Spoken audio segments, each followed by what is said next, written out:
Isang magandang araw mga kaibigan! Narito na naman po si Shenshen TV na magbabahagi sa inyo tungkol sa kwento ng pag-ibig.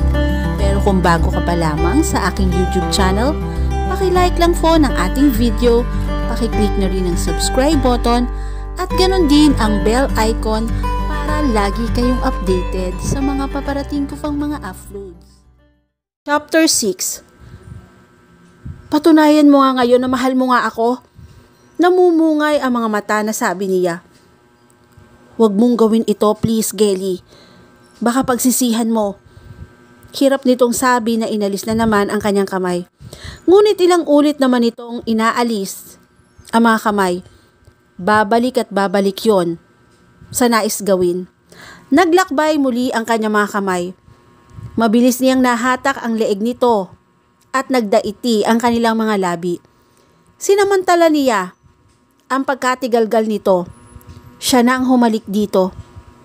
Kasalanan nito kung bakit niya nagawa ang bagay na yon. Ito ang nagturo sa kanya kung paano humalik. At yon ang pinagbubuti niya ng mga sandaling iyon. Don't do this to me, Gelly, he said with a tortured expression on his face. Hindi naman ito gumagawa ng paraan upang makalayo sa kanya. Saglit lang itong nag-atubili at agading tumugon. Dama niya na bahagya pang nangangatal nito at napukaw na niya ang damdamin nito. Siya man ay nangangatal na rin, lalo na nang lumapad ang likod niya sa kama. Halos mapugto ang kanyang hininga matapos maganap sa pagitan nila ang dapat asahan. Padilim na nang magising si Evangeline. Nanumbalik sa kanya ang mga nangyari matapos mamulatan ang himbing na anyo ni Gideon sa kanyang tabi. Pataob itong nakahiga, nakapaling sa gawin niya ang mukha, at yakap ng isang kamay nito ang kanyang bewang. Payapa ang anyo nito habang natutulog. Kapayapaang kabaligtaran ng nararamdaman niya. Maingat niyang inalis ang kamay nito sa kanyang katawan. Maingat din siyang bumangon. Marahan niyang kinumutan ang kahupdan nito bago niya kinuha ang tuwalyang suot niya kanina at muling itinapis yon. Sa laundry area siya nagtuloy. Doon na rin siya nagbihis. Gusot-gusot at mahalumigmig pa ang damit na inalis niya sa spin dryer ng washing machine. Ngunit hindi niya yon pinansin. Nakapa niya ang namumukol na perang papel sa kanyang bulsa. Medyo basa rin yon at lukot. Napakagat labi siya sa pagkakaalala tungkol doon. Naging padalos-dalos siya ng pagpapasya dahil sa pagragasa ng puot sa nalaman niya tungkol sa kanyang ama. Heto ang napala niya ngayon. Basag na siya. Hindi na siya muling mabubuo. Sinikap niyang pigilan ang namumuong luha sa mga mata at maingat na bumaba ng bahay ng mga Del Pilar. Hindi inaasahan ni Evangeline na mabubungaran ang kanyang ama pagpasok niya sa sala. Sumulak na naman ang galit niya sa pagkakakita rito. Saan ka nang galing? Bakit ganyan ang ayos mo? Sita nito. Pagkakita sa anyo niyang walang kaayusan. Sinuklian niya ito ng isang nang-uuyam ng ngiti. Hulaan mo, Papa! Hulaan mo! Lumarawan na rin ang galit sa anyo nito. Huwag mo akong sasagutin ng pabalang. Sige! Sasagutin kita! Sasagutin kita ng diretso. Diretso rin sa mga mata ang tingin niya rito. Galing ako sa kama ng lalaking nag-virginize sa akin. Sa narinig, lalong lumatay ang galit sa mukha ng kanyang ama. Mabilis siya nitong nilapitan at akmang sasampalin nang salagin niya ang kamay nito. Oops! Huwag ka na mag-aksaya ng pagod. Nasaktan ako. Mabilis siyang nakalayo rito. Masarap pala sa pakiramdam ang hayagang sumalungat dito habang wala itong magawa. Hindi na maibabalik ng sampal mo ang nasira sa akin. Isa pa, ano pa bang ikinatatakot nyo? Dati na naman akong sira. Mula pa noong sirain nyo ang pamilyang ito. Sinong tarantadong lalaki ang pinatulan mo? Nanggagalaiti ang mga bagang na sabi nito. Si Gideon, kinabahan siyang bigla. Hindi niya nais na madamay sa kalokohan niya ang kababata. Masyadong mabait si Gideon para patulan ako. Kaila niya. Isa pa, kawawa naman siya kung siyang idadamay ko sa gulo ng pamilya natin. Matino siyang lalaki, may integridad. Nakita niya ang pag-igting na makalamnan sa mukha nito sa huli niyang sinabi. Hindi si Gideon? Papa, hindi ko nga alam ang pangalan ng lalaking sinamahan ko. Baliwala naman kung mabuo man ito. Hindi lang naman ngayon magkakaroon ng bastardong Bonifacio, hindi ba? Hindi na yata nakapagpigil ang kanyang ama at ubos lakas siya nitong sinampal. Bumiling ang kanyang muka at para siyang panlalakihan ng ulo sa taong nakita niyang nakakwadro sa hamba ng pintong pinasukan niya kanina. Si Gideon, puno ng galit, ang nanlilibak sa anyo nito. Nakatingin ito sa kanya, nakalatay sa mga mata ang puot. Ang dati-rati ay kapayapaan sa isip ang hatid ng mga mata nito sa kanya. Ngayon ay takot at guilt ang nakikita niya sa mga yon. Anong gulo to? Nabaling sa kanyang ina ang pansin niya. Napahangos ito sa tabi niya nang makitang inaagusan ng dugo ang putok na sulok ng kanyang bibig. Anong ginawa mo sa anak mo, Valentin? Ngunit hindi nakasagot pa ang kanyang ama. Sapo nito ang dibdib na napaupo na lamang sa sahig. Diyos ko, Valentin! Mild stroke ang nangyari sa ama ni Evangeline. Hindi nga ito nagkaroon ng speech impediment, ngunit wala namang puwersa ang kaliwang bahagi ng katawan nito. Kakailanganin daw ng therapy upang maibalik sa dati. Sa panahong nasa ospital ito at hanggang sa makauwi na ito sa kanila, hindi siya hinihiwalayan ng guilt. Hindi niya ipinagtatapat sa kanyang ina ang tunay na nangyari sa kanya. Ayaw niyang mas lalo pa itong masaktan. Si Gideon naman ay iniiwasan na niya mula nang may mangyari sa kanila. Hindi naman siya nahirapang gawin iyon kahit magkapit-bahay sila. Ito man ay tila umiiwas sa kanya. Nasasaktan siya dahil doon, ngunit mabuti na siguro ang ganon. Magiging komplikado lang ang lahat kapag may nakaalam na may namagitan sa kanila. Tahimik niyang pinagsisilbihan ng ama. Hindi siya nito iniimikan. At nitong mga huling araw, napupunan niyang palagi itong nakatingin sa kawalan. Kung nag-aalala ka sa isa ninyong pamilya, hayaan nyo. Ipapaalam ko sa kanila ang nangyari sa inyo. Lakas loob niyang wika rito. Tinignan siya nito na tila inaarok kung sincero siya sa sinasabi. Di man lang ito umimik. Tinalikuran na niya ito. Nagpaalam siya sa kanyang ina na papasya lang sa kanyang tita Violeta sa bayan. Paglabas niya ng bahay, nakita niya si Gideon na nag-aabang din ng sasakyan. May bitbit itong traveling bag. At sa malas ay pabalik na ito sa Maynila. Uurong sana siya ngunit nakita na rin siya nito. Katulad nung huli, puno ng pag-uusig at puot ang tinging ipinukol nito sa kanya. Nag-iwas na lamang siya ng tingin. Mabuti na lang at magkaiba sila ng ruta ng jeep na sasakyan. Siya ang unang nakasakay. Lihim niyang pinagmasdan ang kabuuan nito habang mabagal pang tumatakbo ang kanyang sinasakyan. Itatago na lamang niya sa alaala ang anyo nito. Alam niyang pagkatapos niyang akitin nito ay nasira na ang napakatagal na nilang pagkakaibigan. Natabunan na rin ng puot ang pagmamahal sa kanya nito. Nakadama siya ng panghihinayang. Sarado ang bahay na pakay ni Evangeline. Halata sa mga tuyong dahong nakakalat sa bakuran niyon na ilang araw nang walang tao roon. Lumapit siya sa tindahan sa tapat upang magtanong. Titig na titig sa kanya ang matandang napagtanungan ni Gideon. Habang papalapit siya. "Kilala na kita!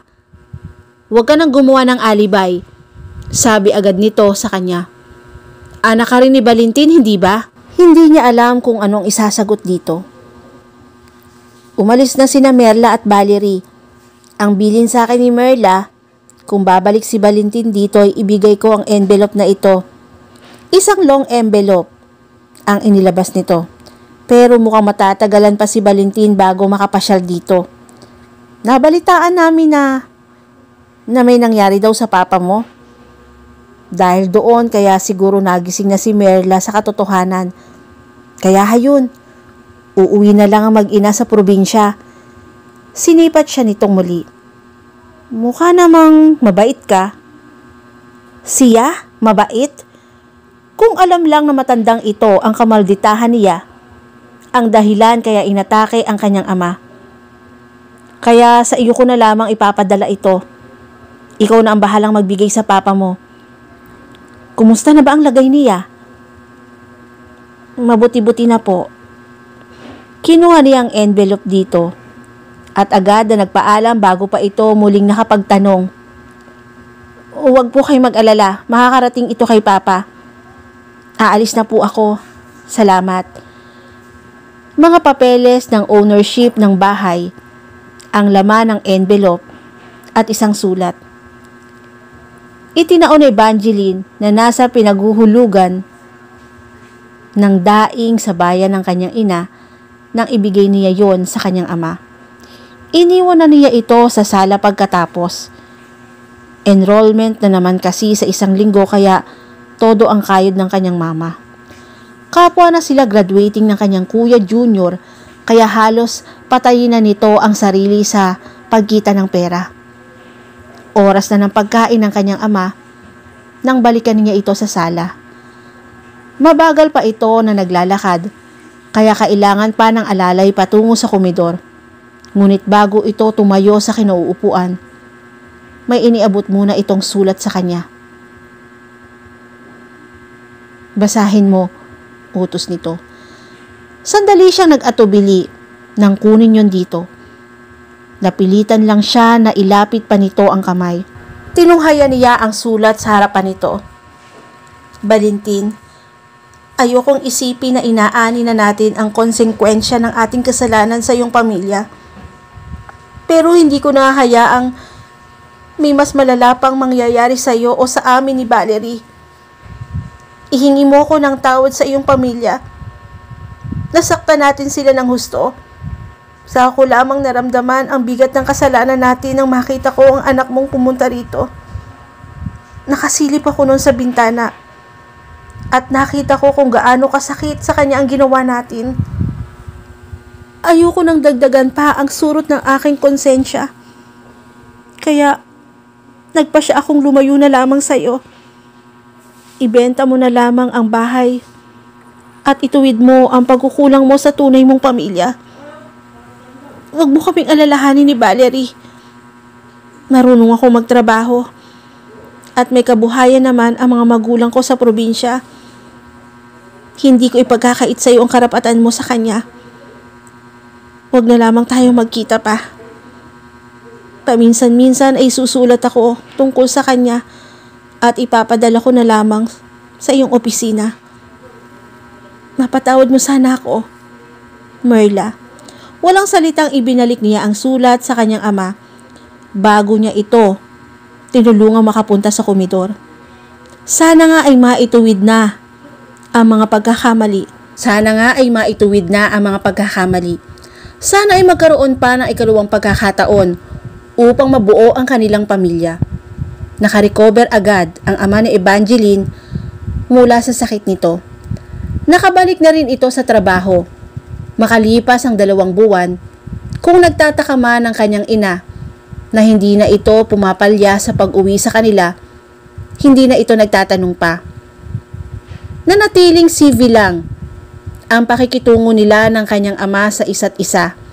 Kahit paano ay natutuwa na rin siya at unti-unti nang nabubuo ang kanilang pamilya. Ikinwento niya sa kanyang kuya Junior ang mga nangyayari sa pamamagitan ng sulat. Lahat liban lang sa namagitan sa kanila ni Gideon. Nang minsang utusan siya ng kanyang ina na mamili sa bayan, napadaan siya sa dating tirahan ng kanyang ama at ni Merla. May nakasabit na for sale sa gate ng bahay na yon. Patapos na ang buwan ng Agosto nang daanan ng napakalakas na bagyo ang kanilang lugar. Hindi lamang hangin at ulan ang dala niyon, kundi naglalakihang ang mga alon. Mabuti na lang at naisipan nilang iligpit ang mahalaga nilang gamit habang maaga pa. Nataon pa namang sinusumpong ng rayuma ang lolo Jose niya. Ngunit hindi pa man sila natatapos, sinalikwat na ng hangin ang bubong ng kanilang kusina. Kapwa sila napatili ng kanyang ina. Ang mabuti pa, hakutin na natin palabas sa mga ito, suwestyon ng kanyang ama sa kanilang mga gamit. Lilikas tayo ngayong gabi. Nagsisimula pa lang silang magbaba ng mga gamit, ay nakita na nila ang mga magulang ni Gideon sa labas ng bahay. Nilapitan ni Tio Antero ang kanyang ama. Sa amin na kayo sumilong, wika nito. Mas ligtas kayo ron. Salamat, tanggi ng nasabi ng kanyang ama. Ang ilang taong hindi pag-iimika ng mga ito ay nagwaka sa simpleng sagot. Tinulungan sila na maghakot ng mag-asawa. Ang lolo Jose naman niya ang inalalaya niya upang makalipat sa kanilang bahay. Sa bahay ng mga Del Pilar sila natulog. At dahil aapat lang ang silid ng bahay, nag-share na sa isang silid ang kanyang abuelo at si Lolo Andres. Ang guest room ang inukupahan ng kanyang mga magulang. At ang silid naman ni Gideon ay inukupahan niya. Habang naghahanda siya sa pagtulog, hindi na iwasang sumagi sa kanyang isip ang naganap sa kanila ni Gideon sa mismong silid na yon.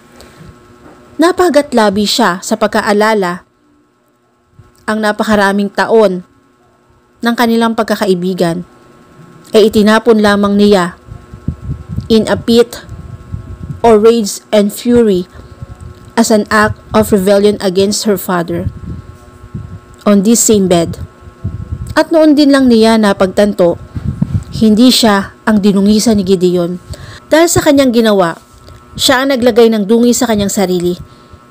How could she ever sleep in the same bed that she defiled? Natulog siyang nagtitiis na namamaluktot sa makitid na love seat na naroon sa silid na yon. Humupa na rin ang bagyo kinaumagahan. Napakaraming bahay sa tabing aplaya ang winasak niyon. Nagsimula nang magtayong muli ang iba. Nadiskubre ni na Evangeline na hindi lang ang bubong ng kusina ng bahay nila ang sinira ng bagyo dahil wala ng dike na magpoprotekta sa kanilang bahay. Winasak ng alon ang halos kalahati niyon. Paano na tayo ngayon, Papa? Baling niya sa kanyang ama. Huwag kang mag-alala, anak. Ipapaayos natin ito agad. Pansamantalang nakikisuno muna siguro tayo kina kumparing Antero.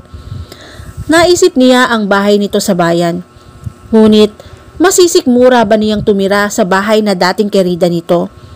Tila nahulaan naman ng kanyang ama ang nasa isip niya. Kung inaalala mo ang pera sa pagpapatayo ng bahay, huwag kang mag-alala.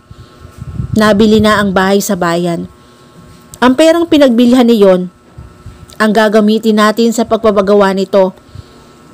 Nang akbayan siya ng kanyang ama at hapitin, isang mahina at puno ng conviction. I'm sorry, ang namutawi sa kanyang bibig. Ako ang dapat na humingi ng tawad sa iyo, ng inyong mama at kapatid. Patawad, anak. Yumakap siya rito na mahigpit. Maaaring sinira ng bagyo ang kanilang bahay, ngunit iyon naman ang naging dahilan para mabuo silang muli bilang isang pamilya. Pamilyang winasak ng bagyo ng pagsubok, ngunit muling nabuo dahil sa pagmamahalan at sa katatagan ng kanyang ina. Tinutulungan niyang maghanda ng tanghalian si Tia Romana nang biglang sumulpot si Gideon. 2 araw pa lamang na nakakalipas ang bagyo noon. "Ano't napasugod ka?" tanong dito ni Tita Romana. Nagmano ito sa ina. "Nag-aalala po kasi ako Balitang malakas ang bagyo rito."